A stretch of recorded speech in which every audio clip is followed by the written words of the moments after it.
జరుగుతున్న సందర్భాలను బట్టి ఒక్కొక్కసారి బలహీనతలు, అపాయాలు, మరణాలు, కీడులు సంభవించినప్పుడు ప్రజలు చింతలోకి వెళ్ళిపోతారు. చింతపడడం అనగా దుఃఖించడం, బాధపడడం, మానసిక ఒత్తిడికి గురి కావడం, ఒంటరితనానికి ఫీల్ అవ్వడం. అదొకటి. మీరు దేని విషయంలోనో దేనిని గురించి ఏది జరిగినా ఇది దేవుని చింతమనుకుని వదిలే కానీ చింతపడద్దు, బాధపడద్దు, దుఃఖపడద్దు, వేదన చెందొద్దు, ఒంటరితనానికి ఫీల్ అవ్వద్దు, నువ్వు నిరుత్సాహపడకు, నువ్వు ఏం చేసుకోకు. తమను తమను సప్పించుకుంటూ ఉంటారు కదా, మా బతికిందే, మా జీవితం ఇంతే, మా దరిద్రం ఇంతే అని తమను తాము సప్పించుకుంటారు. అదొద్దు. నువ్వు సప్పించుకోకూడదు. నువ్వు ఏం చేయాలి? దేవుని దగ్గర అమ్మా తన మహిమలో నింపబడేటట్లు చేసుకోవాలి.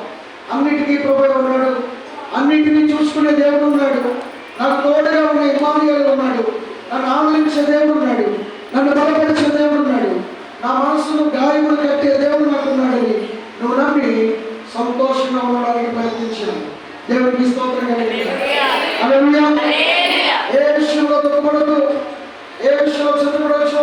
అది ఎంత ప్రేమ కలిగిందైనా, నువ్వెంత కావాలని కోరుకున్నదైనా, నీ జీవితంలో నష్టపోయినప్పుడు నీవు దాని గురించి ఆలోచన చేయవద్దు.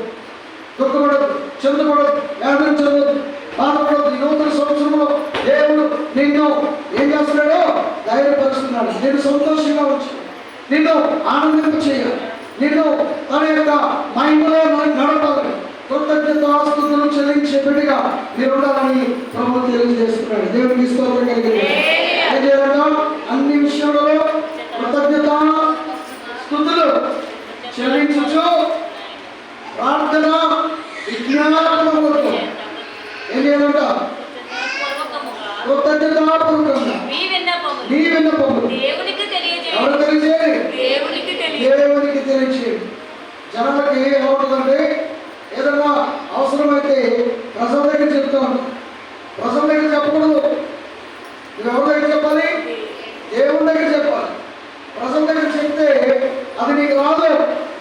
నీ విన్నపం ఏదైనా, నీ విజ్ఞాపన ఏదైనా, నీ అవసరమైనది ఏదైనా ప్రభువు సన్నిధికి వచ్చి పద్మని చెప్పింది సమయాన్నిచ్చి దేవుని సన్నిధిలో సమయమును గడిపి ఏం చేయాలండి? ప్రభు సన్నిధిలో నీవు విజ్ఞాపన చేస్తే, దేవుని అడిగితే,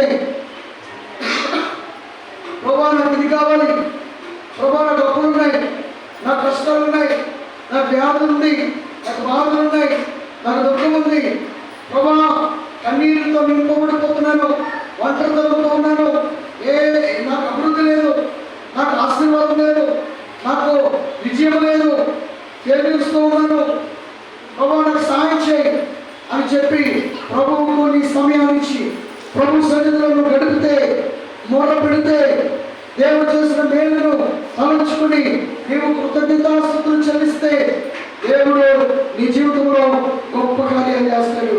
దేవుడికి స్తోత్రం కలిగింది.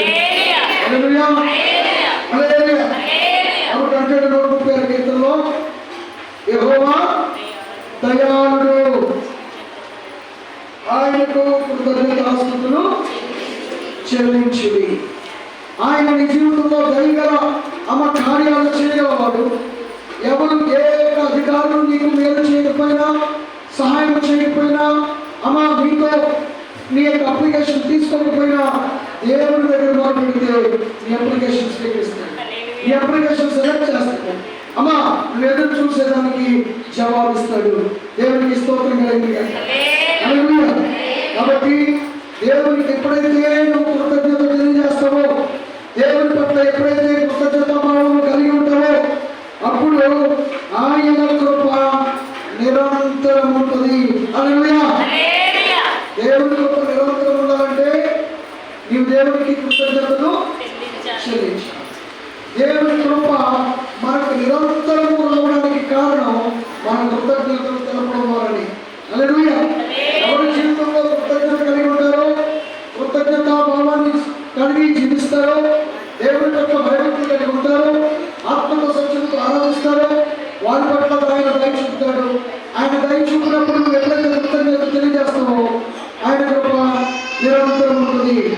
నామానికి స్తోత్రం.